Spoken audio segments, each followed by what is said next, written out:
dude reviews everything here. By everything, even food or snacks. Pringles Texas BBQ Brisket. Let's give this a try. Let's see if it tastes like a brisket.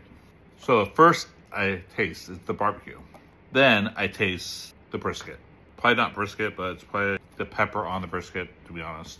So I'll give this a 3 out of 5. It's all right. Subscribe and comment. See you guys. Bye.